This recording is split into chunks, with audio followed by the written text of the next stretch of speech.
Okay, so the next step now that we're recording is to get up the right slide.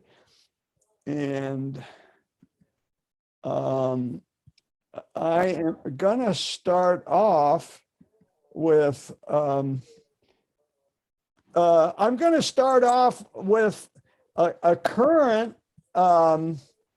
event that I think is going to shed some light on what I'm trying to do. I'm trying to show you that the tribal culture is totally separate from the Taliban, which is arguably part of a global Islamist movement. And the point I'm trying to make about Pashtun ethnicity and Pashtunwali is that there's a whole other culture that is local to the area and doesn't necessarily buy into the Taliban. Now, the other point I'm just going to briefly make is the last 20 years have not been a total loss culturally. The Pashtun civilization has advanced since in the last 20 years. We've been providing some police protection. We couldn't convert the countryside, but here's what's happened. The Pashtun people have gotten onto the internet. They're on social media. Irene and I talked a little bit about that last 2 weeks ago, I guess. They're on social media to stay. And the other thing that I think's been overlooked is television. Television has gone national. And if you're nation building, a sense of a nation may have been advanced by the introduction of TV. They have talent shows with different tribes getting into it, different areas getting into it. And it's going to be interesting to see what the Taliban does with television. We've already seen them take off some female anchors from the news, and we'll just see if they can get away shutting down popular TV programs. So the thing that caught my eye about Pashtun and ethnic culture in Afghanistan this week, because it sort of is making the point of why we should be looking at the traditional folkways and cultures. I'm focusing on the Pashtun because they're the overwhelming majority. Every government has even since nationhood for the last 300 years has been controlled by Pashtuns. Even the Taliban now, which is has a global point of view, out of the 33 core cabinet members, 30 of them are Pashtun. So they're going to go home and they're going to get an earful from people that can't watch TV anymore. It's a small point, but I think we went in for nation building. We think it's 100% failure, but participation on social media and consumption of a national sensibility for television is not negligible. And we provided a police protection to allow that to take place. I just know from growing up in the 50s that television back then was really a national thing. It's before the communications industry fragmented into so many different pieces with the internet. But there were 3 national news programs that you could choose from: ABC, NBC, and CBS. And there was a sense that we were all in one political culture. And that's where the Afghanis are now. They're in the 50s with one television outfit. that and the news is that's been delivered on the main channel has probably been watched by everybody. But this is now, I'm going to go to a smaller example, which is the sense of beauty, the sense of style, the woman's touch, whatever Pashtunwali is, the women have had a place, and we're seeing an organized resistance to the Taliban's insistence on covering. And it's an online campaign. And oh, look who's here. I think it's Carol. Is that you, Carol? Come in, Carol. So, Carol, I'll let you collect your thoughts. We're so glad, if that's you, to see you here. And where I am now, and I'm talking about the female presence in Pashtun culture, a Pashtun sense of beauty, a Pashtun sense of style. And the whole reason we're doing the Pashtuns is because they've always been in power, even in the last 300 years of nationhood. And they're even predominant in the Taliban. Taliban's a global operation, but we're getting some local resistance with this Twitter campaign, okay? So this is said on Twitter: "We shall never let them colonize our culture and identity again." They're talking about a global Islamic movement that is interfering with local customs, and it's all on okay, what have we got here? Yes, it's all on Twitter. So here's another woman. That first picture was on Twitter, and this woman has posted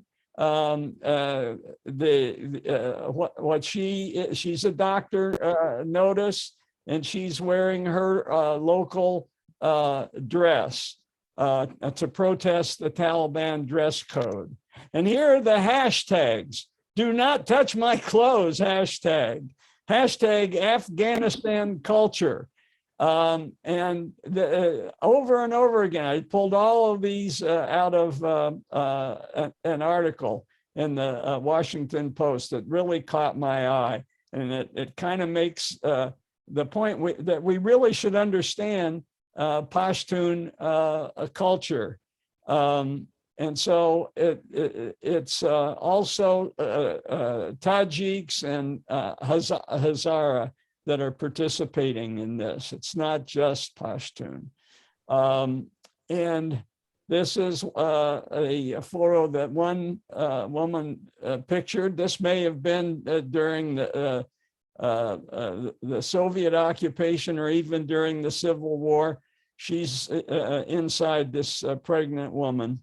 And so maybe 30 years ago, be my guess. And the sense of identity, and they're not calling it Pashtun identity, they're calling it Afghani identity. And you remember, before 300 years ago, Pashtun and Afghan were synonymous. It's only when Afghanistan became had ambitions to become a nation that they tried to fold in Tajiks and Hazaras and Uzbeks, but that's a work in progress. And I'll just end up with these quotes, and I'll let you read it. But a shared element is the emphasis on color and intricate patterns. This is the female culture, the female Pashtun Tajik culture. These colors were the smell of home for me. sense of identity, a form of self-expression, and they're not going down without a fight. And this is in a local market in Kabul, and Afghan culture is about joy and color. So that's that. And believe me, we'll be coming back to this theme, the clash between Pashtunwali and global Islamism. But Shigeko asked a question last week, and I'm going to attempt to answer it before I resume with the Pashtuns per se. But this will prepare us. Everything is in preparation. We're going to, I promise, build up to contemporary Afghanistan, but we're going to enter what's going on there with a sense of history and where it came from and who the different players are. So these are all the Muslims of the world, and they branch early into Shia and Sunni. The basic difference is the Shia believe that the people that should be in charge of Islam should be descendants of Muhammad. Now, I think that is just kind of quirky, and people are using that as an argument for ethnic strife. So we'll see this over and over again. And of course, it's Iran that eventually goes all the way with that, but not just yet. Now let's just go up here. We'll save the Shia for later, and we go up Sunni. And I think all this started last time when I mentioned that most of Afghanistan Pashtuns are Hanafi. And just consider Hanafi to be more open-minded Protestants, if you will, who think of enlightened Protestants, think of the Quakers, you know, that's a reach too far probably, but they're more flexible in their Islam, Hanafi. Hanbali is the original beliefs. So think of them more as the traditional fundamentalist Catholics, Hanbali.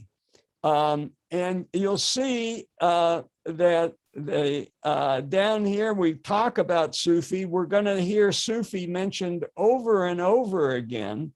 But Sufi doesn't really fit into any of these categories. And the point that they make here is that Sufi just sort of overlies all of these. So if a Hanbali becomes more mystical, then he's taking on the Sufi form of Hanbali. And we emphasize this because we have a Sufi temple right here in good old Walnut Creek. These others we can ignore. These are regional, and we're not going to dwell too much on them. So, and nor on this one. But I'm going to focus a little bit on and drill down here.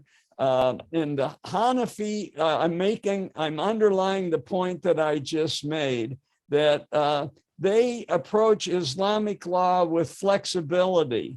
That when the Quran is ambiguous, they say, okay, we can discuss it. We don't have to obey this fundamentalism. We can apply it to modern times. We hear that same argument about our Constitution. So it's a theme that appears over and over again in history. How flexible are you going to be? Well, Luther was very flexible in turning his back on the traditional tenets of the Catholic Church. And so they say there's a lot of sources for Sharia. We can change Sharia with consensus. We can change it with a legal system and an analogy. We can make laws that honor precedent, just like our Anglo-Saxon law.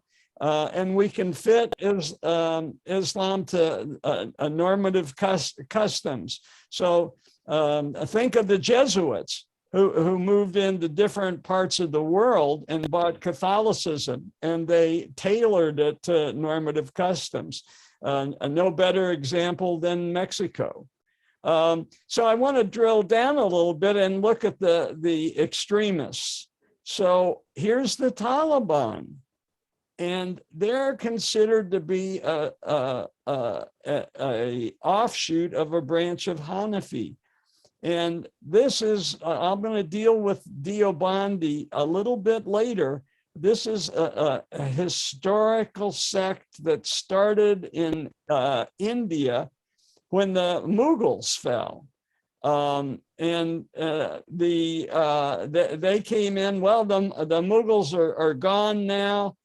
We've got to have a new ideology, a rebirth. And this is in the late 1700s, maybe early 1800s. Deobandi. So I'm going to come back to that. They're a thing in Pakistan and India and Afghanistan. And obviously, the Taliban is an offshoot, but they're not an active offshoot.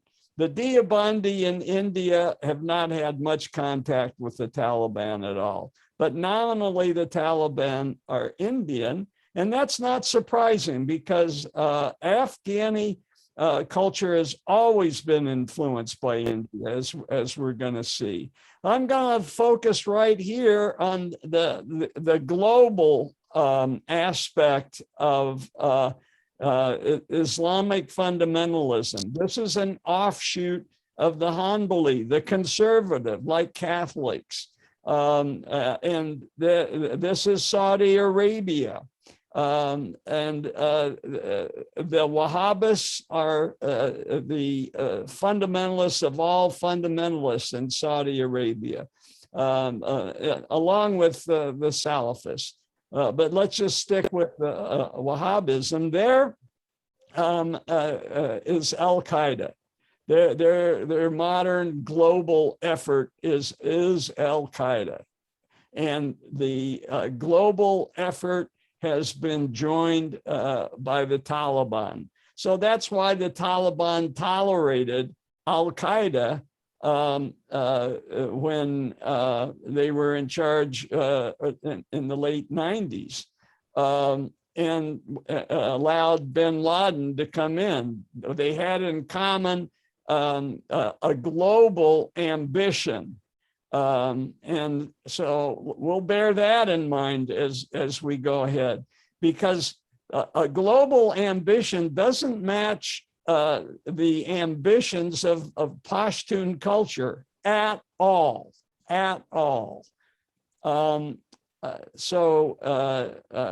We've already talked about that. So I want to get now to the dangers to Pashtun independence, and it came from all four directions. The threat from the north was Tamerlane, Uzbeks, and we saw that he invaded Baghdad, and he had his eye on India for a while and took over India. This was Tamerlane. So you can see he reaches all the way down into India. Certainly has Kabul and most of Persia. So here the Persians are also under the same threat from the north that Afghani, that the Pashtuns are under. Remind me of the years of Tamerlane, John. Both 1400 roughly. Thank you. Thank you. he also, the Delhi Sultanate was going on, and it had been going on since around 1200. We're going to see how the Pashtuns threatened the Delhi Sultan, but that's a little bit later. So what is the Delhi Sultanate? So we're talking about the threats from the South, and that Indian culture has influenced Afghani culture. That's why the Taliban are associated with Deobandi. It's why Karzai went to college in India. Hamid Karzai, our Pashtun guy. But interestingly enough, there's a connection with the founding of the Delhi Sultanate. It was the Mamluks. Remember the Mamluks? We talked about the Mamluks in the context of the Crusade. Mamluks were transplanted Turkish steppe mercenaries. They started out as captured soldiers and they were turned into slaves. But as they had kids, they became a international, if you will, corps of soldiers. And finally, they reached a critical mass of power that they took over countries and empires. But this is where we met them before. They forced the Crusaders out of the Holy Land. They came up from Egypt, where they'd been exerting power, and there was an actual Mamluk dynasty in Egypt for almost 250 years, and they dominated the Levant. Not only did they chase out the Crusaders, but they defeated the Mongols. They kept the Mongols from coming in. So here you had two Altaic invaders from the steppes, and now they're fighting each other. And they eventually take over Egypt and most of the Middle East from the retreating Arabs. So the Arabs, politically and militarily, by 1300 are finished, and they don't come back for a while. And we'll deal with that later. But they were shrewd. They did deals with Venice. They did deals with what remained of Persia. The Mamluks became more than just mercenaries. They became political players. And their influence endured for 1,000 years into the 19th century. And this is the fierce fighters. They've been captured soldiers. They became a class unto themselves. Even fought Napoleon. I fought for Napoleon. Eventually, they're reabsorbed by the Ottomans, and we'll talk more about the Ottomans in a minute.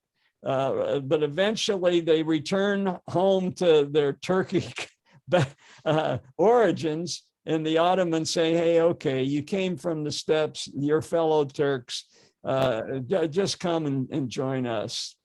So the Delhi Sultanate started by the Mamluks enlarges, and you can see it takes over a large part of Afghanistan. So this is the danger from the south.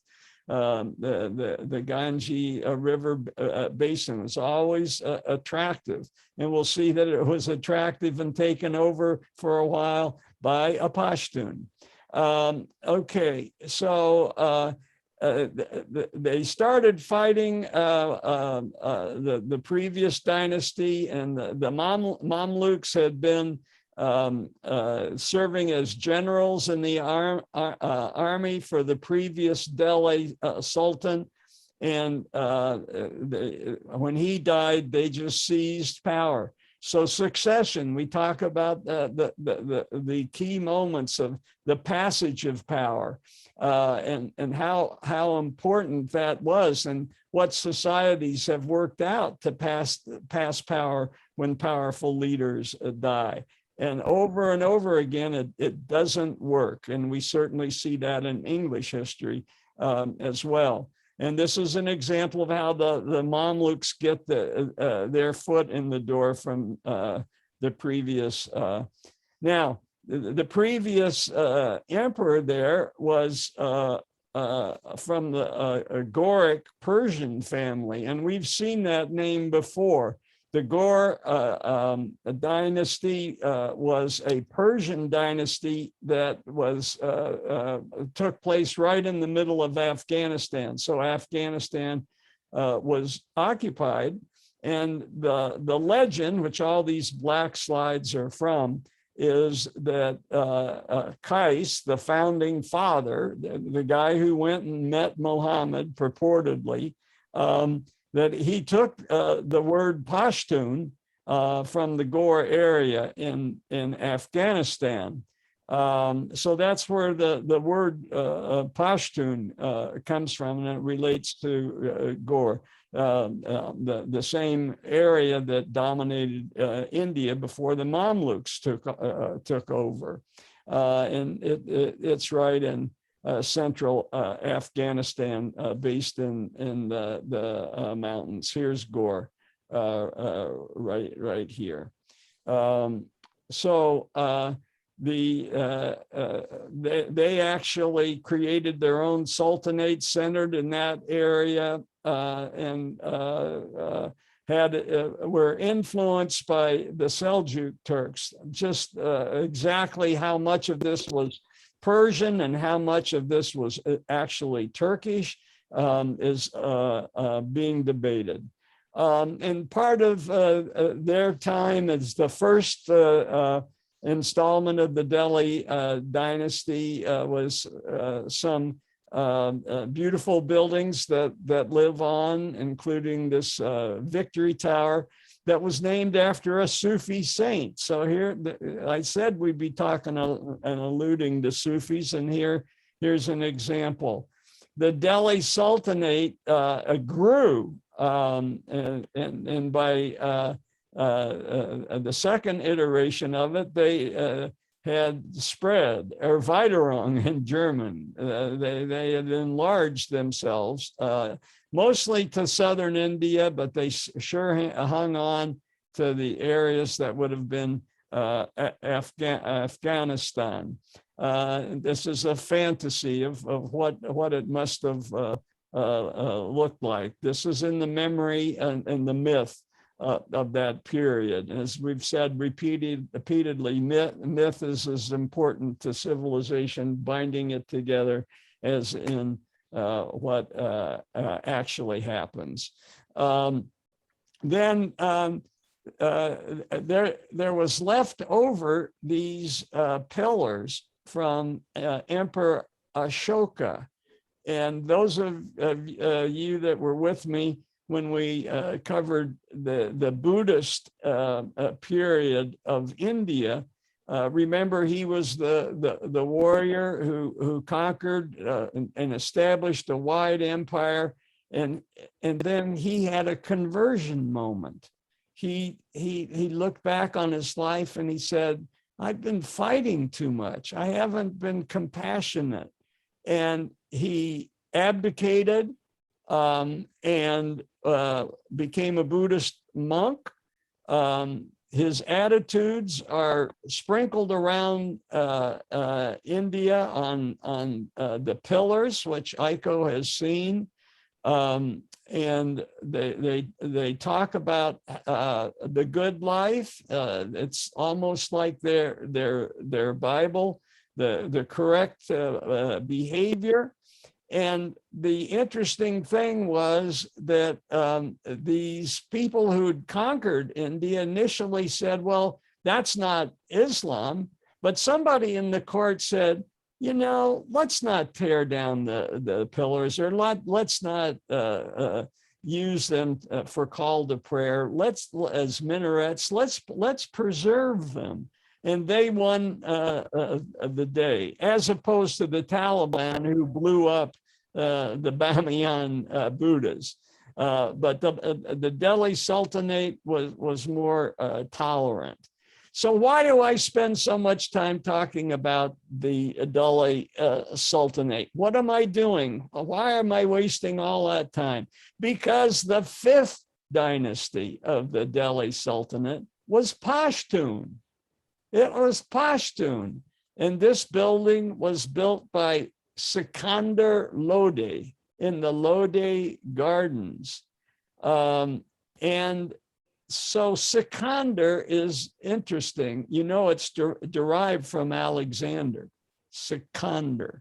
So you see Kandahar is Kandar is derived from Alexander. Alexander stayed in the local memory of the people. This purveyor of Greek civilization remains. And if you haven't seen The Man Who Would Be King, a Rudyard Kipling short story made into a movie starring Sean Connery and Michael Caine, I'm sure I've mentioned it before. See The Man Who Would Be King.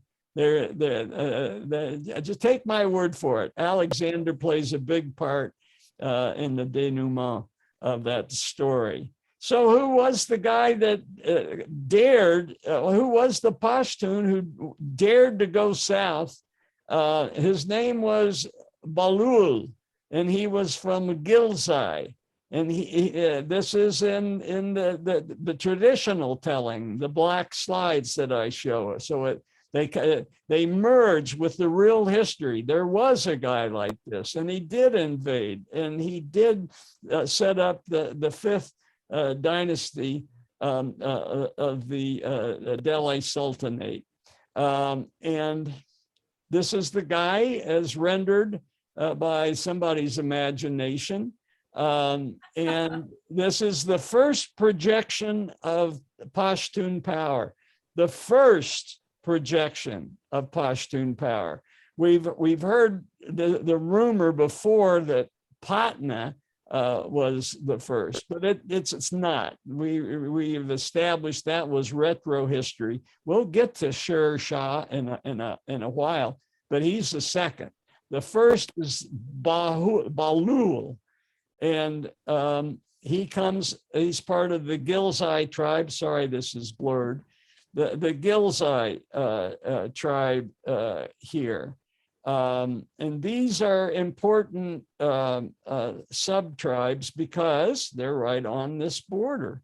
And the Pashtuns, the poor people, have always been on a border since they're even before this time. So they're kind of caught in the middle. Durrani, another name to remember. There's going to be a Durrani king on the throne of Afghanistan once it becomes a nation. So Durrani, just file that name away. And here's what Gilzai looks like. It is dry. And these people are nomads traditionally. The fortresses, hill fortresses were built because they were also warlike. And Ashraf Ghani, he was chosen probably by the West because, like Hamad Karzi, he was a Pashtun, prominent Pashtun, proud Pashtun, and he's Gilzai. So the Gilzais, how did they conquer and establish the fifth dynasty of the Delhi Sultanate? They organized into a confederacy, and they could draw from all their Gilzais, which are even today the largest nomadic population in the world, among one of them. And they migrate with the seasons. with their herds. And these are the different sub-tribes, but they're all Ghilzai, and part of the mosaic, tribal mosaic that is Afghanistan. But altogether, they make up a huge slice of the Afghanistan's population, and therefore a huge slice of the Pashtun population. So Bahlul established this empire, the Afghanistan. It even carried a name, the Afghanistan Empire. Technically, it was the 5th dynasty of the Delhi Sultanate. Unfortunately, they were able to do it because the Delhi Sultanate was on its way down. And so this is a much shrunken area than the previous iterations of the Delhi Sultanate. Again, this is the building, the famous building he built called the Gumbad. It's not his tomb. Nobody's quite sure what it was built for. What was the purpose of this building? It's still kind of a mystery, but it's the earliest constructed full dome of any building in Delhi. And for those of us that saw the travel log last night, we saw plenty of domes. And nearby is Bahlul's actual tomb. So after 75 years of being in power, the Pashtuns made a fatal mistake. They asked the ruler of Kabul to help them. His name was Babur, and he is not Pashtun. He's the ruler of Kabul, but he's not Pashtun. He is an interesting combination. And so I want to talk a little bit more about Babur, and will be apparent why. So the descendants of Bahlul say, Babur, can you come down from Kabul just to help us clean things up a little bit? So by invitation, Babur says, sure, I'd be glad to help out. And he comes down. The irony of this, I'm just going to repeat it. You're all probably rolling your eyes now.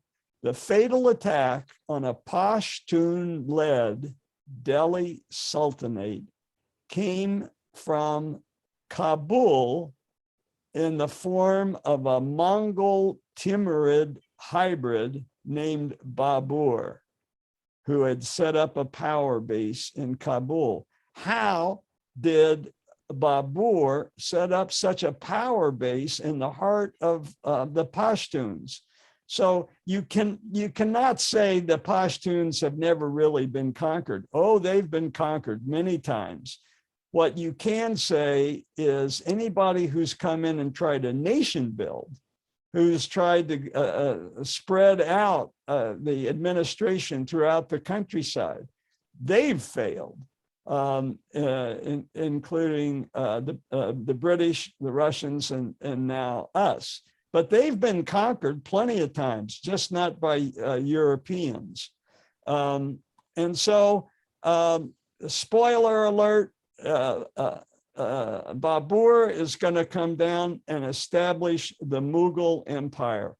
It starts from a warlord in Kabul, and he sets up the Mughal Empire. This is how it began. And it's, you'll see the border here is right on the, is where the Pashtuns live. And it's right on the border between the Safavid Empire and the Mughal Empire.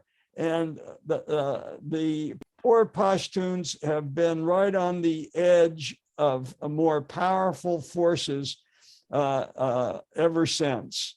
And that's part of the story, to figure out what's going on in contemporary. Notice that there are three gunpowder empires: the Mughals, the Safavids, and the Ottomans. So I think it's really important to, now that we know where the danger from the south was and how it finally manifested, to talk a little bit about the danger from the west to Pashtun autonomy. And this is the Safavid Empire. I'll get to that. I guess I'm going to do, I have to do Babur first, sorry. He's a Mughal, the founder of the Mughal. Was that short for Mongol? Because he was descendant of both Tamerlane, Timur, and Genghis Khan, the Mongol. Arguably the last big invasion from the steppes was Babur, representing both the Turks and the Mongols. The two Altaic people, I use the general category of Altaic just to help me remember the larger forces, linguistic forces at play in this part of the world, part of the great game. So you'll remember when we did the Abbasids, the great Arab empire in Baghdad, that they faced attack from all these people, the Crusaders, the Mongols, then the Turks, first the Seljuks, then Tamerlane. And Afghanistan has been subject to the last two big time.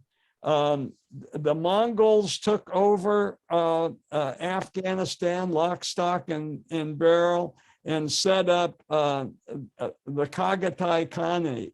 Why do I tell you that? Because Babur's mother comes from the Chagatai Khanate, just one of the other khanates set up by the Mongols. The biggest, of course, is the Yuan dynasty in China. But their subsidiary khanate is the Chagatai that control Afghanistan. And then Tamerlane is the second wave of Turks. The Seljuks were the first. They were the ones that inspired the Crusaders to go and get the Holy Land back from the invaders from the steppes. And his empire lasts. These are the exact dates, Irene. Obviously, he didn't live that whole time, but he started it, and his descendants did. And he covers this territory at various times, meshing. And so now you get an Altaic Tufar in the form of Babur. He's the great-great-grandson of Timur, and he's also, his mother was Chagatai, Mongol. So he combines the two, a hybrid vigor. Here's his kind of an interesting trace of his history. Just what I said, but his father was the Timurid ruler in the Fergana Valley. Sunni was the religion of that time, and Fergana Valley keeps popping up if you read the history of this era. Ramsey and I went back and forth on some of this stuff, but Fergana is mentioned even in ancient times. Alexander was aware of the Fergana Valley just north of the Pamir Mountains, which are just north of the Hindu Kush. And here they are. Here's Fergana way up here. You see there's an Alexandria up here. And this is the territory where the man who would be king takes place. When two British adventurers wander up there and Rudyard Kipling makes out an interesting yarn. Bactria, we've talked about repeatedly over and over again. There's an Alexandria down here. Here's Bamiyan. And Gandhara, the famous Gandhara Buddhas wearing Greek robes. I think we've showed that earlier. But here's the biography. Start at the bottom for Babur. He's 11 years old when he is put on the throne in the Fergana Valley, 11. And then he was a ripe target, so he gets kicked out for a year, but then he's back. He is nothing if not persistent. So what's the next step in his career move? He says, you know, Samarkand. Let me just go back and show you where Samarkand is. Here is Samarkand, right just to the south of the Fergana Valley. So that's his next target once he's actually established himself in Fergana. And off he goes. He gets Samarkand, kicked out of Samarkand. He's back for a year, gets kicked out again, back for a year. And he says, you know, I'm a little bit tired of this. So I'm just going for Kabul. And this becomes his power base, building off his victories in Fergana and Samarkand. Now he's the ruler of Kabul. And it all started when he was 11 years old. So he's sitting there in Kabul and he's invited down by the Pashtuns, big mistake. And he is charismatic. He is from the Fergana Valley, so he loves gardens. He loves verdant gardens, and he builds gardens wherever he goes. He's kind of homesick when he gets to Kabul. So he builds some gardens. These are the Babur Gardens in Kabul. This is Kabul, folks.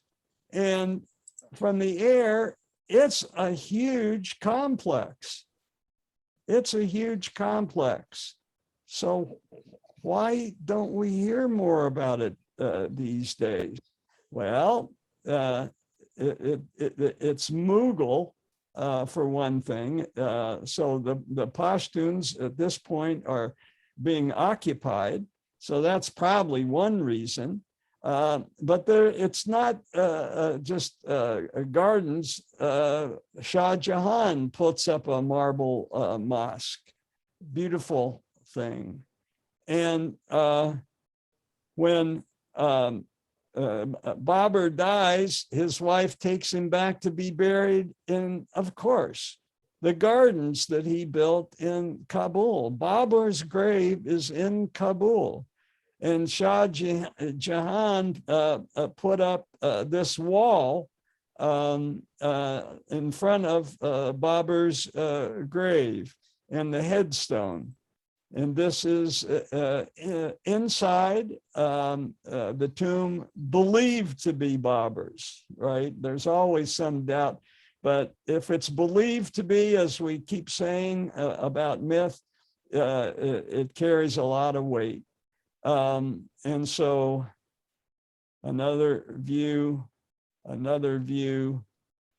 here are the gardens in 1890 when the Durrani dynasty was still in power in Kabul. and they honored Babur. This was a nice place. We'll keep the gardens up. It'll be a show place. We got electricity or lamps of some kind, probably not electricity, sorry. But you can see it's well maintained. The water's flowing in the fountain. Today, not so much. Why? Because Babur is no great hero to Pashtuns for the reasons I've mentioned. And certainly he's no great hero to the Taliban. But back to Bahul. Let's finish up his story.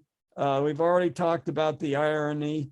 When Babur comes down and removes not Bahul himself, but his descendants from the throne, he cuts some deals. He's a deal maker. So he cut some deals with the Safavids to the west, not Safarids, which confused me for a long time, but the Safavids.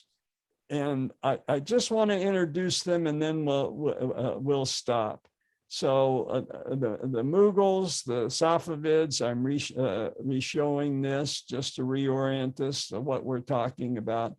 So the threat from the west, the founder of the Safavids was not a warrior at all. He was a Sufi mystic, Sufis again. And he established this Safavid mystical order. Think of Rumi and the whirling dervishes. That's a Sufi order, a mystical order.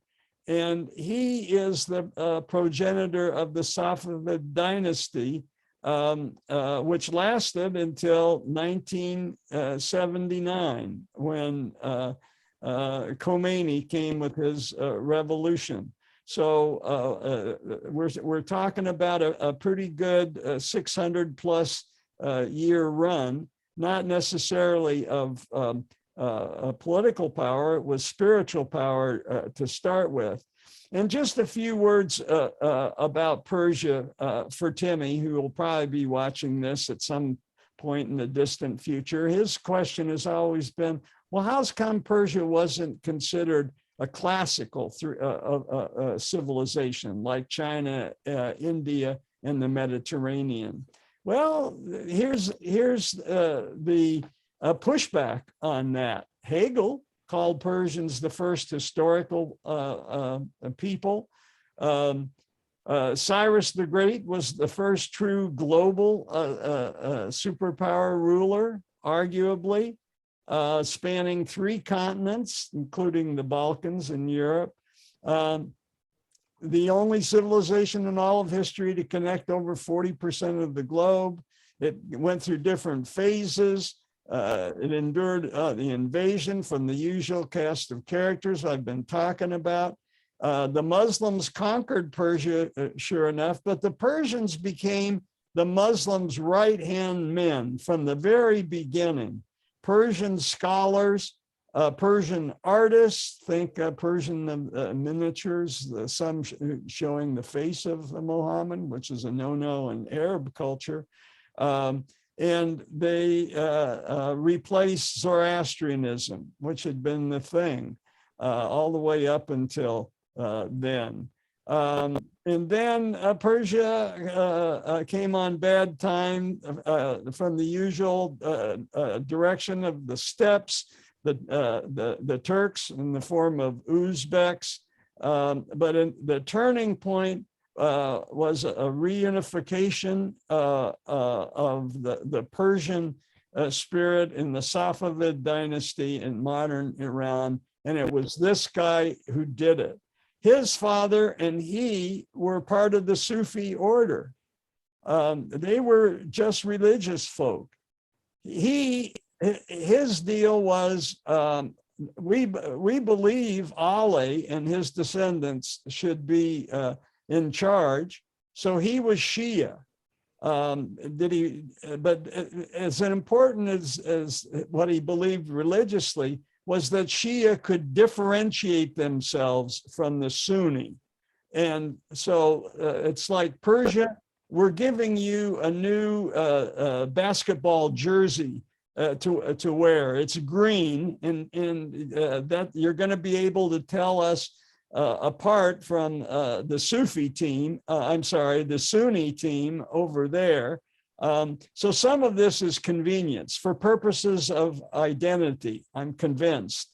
But to put icing on the cake, he said, not only do we believe that the descendants of Ali should be in charge, I am a reincarnation of Ali. So that was a pretty big, bold claim to make. But, you know, there was religious traditions don't shy away from that. Saying that your leader is the son of God is a pretty good example of that.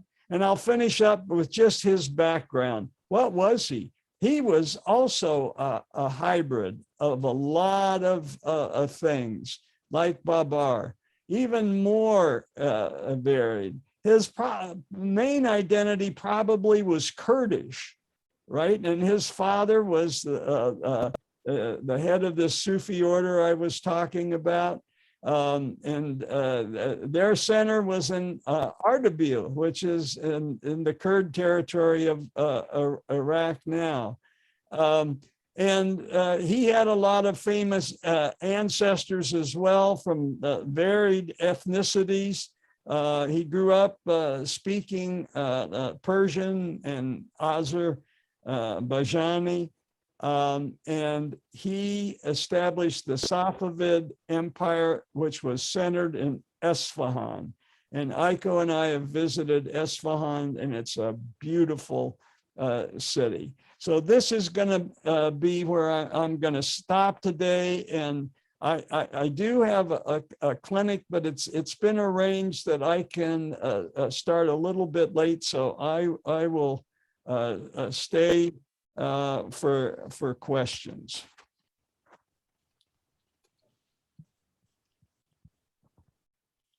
I have a question. You know, if the Taliban is a Safavid and they're supposed to be, you know, very radical, and you said they're like the Presbyterians who aren't radical, you know, in religion. So how do they tie up? So not all of this is logical, Shigeko. They weren't Safavid, right? First of all, they were Hanafi, and then they're supposed to be the more reasonable, more reasonable than the Hanabi, which are traditionalists like Saudi Arabia, strict literalist interpretation of the Quran. So some of this is paradoxical and contradictory, but they don't descend directly from the Hanafi. They descend by way of the Deobani, and the Deobani put the India imprint on Hanafi. And at the time they came to power, the Deobani, they didn't come to power. At the time they gained influence as a religious movement was the end of the Mughal dynasty. And they were radical in this sense. They resented the British putting an end to the Mughal dynasty. And they came to power just as that was happening. So they have always been anti-invaders, anti-occupiers. And so that's really the true link between the Deobandi and the Taliban. They're both against outsiders coming in and telling them what to do. It's not the religious belief per se. And I think just like it's the core difference between Sunni and Shia can't be some arcane theological disagreement. It can't be. It's got to be based on a more hardcore ethnic identity issues, where adopting one form of a religion sets you apart from your enemy who has the other. It's Oh, thank complicated, you. Shigeko, and I'll be glad to spend more time with you on that diagram. Okay, thank you. I wanted to show off my Afghani coat. Oh Don't my touch gosh. don't touch Wow. my clothes. Wow. That's This beautiful. is Wow. a thing, but I also had like you know, they love turquoise, and this is something that was purchased from one of Johnny's Afghani patients who is trying to raise money for girls to learn boxing in Afghanistan. Boxing. All right. Oh, stand up so we can see what the jacket looks like. Oh, it's wow. colorful. Wow. And where's the turquoise? The turquoise disappeared. You have to I hold couldn't it. find it. I couldn't find it. It's but Oh, you can't find. no, You can't it's find in it because my I drawer, stole but it. I didn't want it. No, it's in my drawer somewhere upstairs, but I Yeah. didn't want to spend all that time looking for it. So Yeah. they have a lot of beaded stuff too. And what's Cool. that in your hand? Is that a necklace? No, this is some kind of a hanger, you know, you hang, just sort of, it probably attaches to a belt and it hangs like a side ornament. Wow. Oh, of some wow. So Carol, I don't know what time you came, Carol, but the beginning part of today's presentation was a fashion show. Yeah, I saw most of that, I think. I was supposed to watch this program on cancers and the Delta virus, but because I thought that would relate to Neil's, I might learn something with regard to Neil's cancer, because he has Waldenstrom's. So he has the blood cancer, but it was not looking like it was going to go anywhere that I was interested in. So that was perfect, because then I could jump back in and look at all the clothes. But John, do you have contacts with people who are collecting donations and money for the Afghan refugees that are coming here? Yeah, formally, and we did donate, and my patient, who's an interesting story, she went back to set up. You're recorded. You're recorded. Yeah, she went back to set up a girls' school near Jalalabad, and she told me how she had to work with the Taliban, and she said it wasn't that hard. She could coordinate with the Taliban and set up a girls' school. She's no longer there. I don't know what the fate of the girls' school is, and since I've retired, I've lost contact with her, unfortunately. Yeah, so it's similar to what Bud McKenzie in Lafayette was doing with trust in education. Yeah. Yeah. Because I know he stopped. He said he just couldn't, they weren't safe anymore. So, Oh, really? Oh, so he's not doing it anymore? well, he's kind of on hold. They got as many of his contacts out as possible, but there's a couple who are still in there, and they don't know what's happened to the girls in the schools yet. But anyway, this was great, and I have to study that chart also, because it's so complicated, and I get all these people confused. Well, I'll tell you what, next week it is a complicated chart. Maybe we'll start off with Q&A on that chart. Because we should let you get to your students, but Yeah. No, this is a clinic this afternoon. Oh, okay. And it's a But- telephone clinic, and so nobody's expecting a call right on the dot. So I'm fine. well, I was really confused by, as I was thinking about it more, the Mongols occupied this enormous geographical area, but I never think of them as being this huge population. Yeah. Were they? Yeah, well, the Control- Hazara, you look at the Hazara, they're very Mongoloid. And They are Shia in a Sunni country for the reason we were just talking about, for identity purposes. Yeah. Differentiation, yeah. Yeah, this is so timely. Yeah, thank you. Yep, absolutely timely. Okay, It reveals a lot. Thank you, John. Yeah, Thank thank you. okay, I'll stop recording and I'll stay around for anybody that wants to talk about more individual stuff.